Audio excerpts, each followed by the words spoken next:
All right, top reads for the month of December. Starting off in fiction, my top read this month goes to Snake Eater by T. Kingfisher.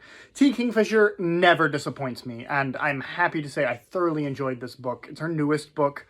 It's like urban fantasy in Southwest America, featuring an ancient roadrunner spirit. Thoroughly enjoyed it. The characters are great. The world building is flawless, as you would expect from a T. Kingfisher book. But in this book, she also kind of addresses issues around religion in a really fresh way that I thoroughly enjoyed. So, loved that book, would highly recommend it.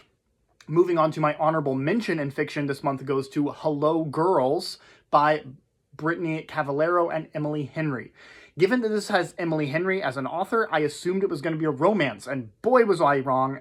But I thoroughly enjoyed this book. I did not know Emily Henry had this kind of like thriller game in her. This book is about two best friends who are escaping their dysfunctional family life in rural Minnesota. And not only did I love the plot and the characters were great, but like this book did what is very difficult to do, which is having me like cringe at the protagonist's bad life choices while also rooting for them the whole time. And that's a difficult balance to make. And Cavallaro and Henry pulled it off in this book, and I loved it. Moving on to nonfiction, my top read this month goes to Destiny Disrupted, A History of the World Through Islamic Eyes by Tamim Ansari. Not only is this book just a great introduction to the history of Islam, but also this really challenges a lot of the historical meta-narratives that we in the West impose on history to make sense of it.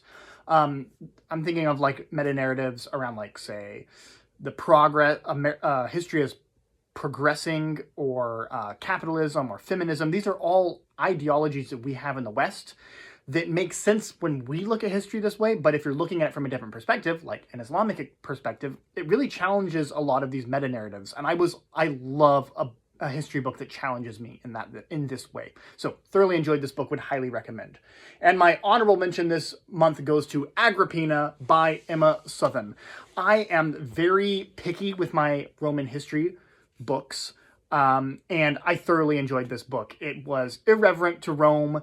It didn't take these politicians seriously, and that is what I am here for.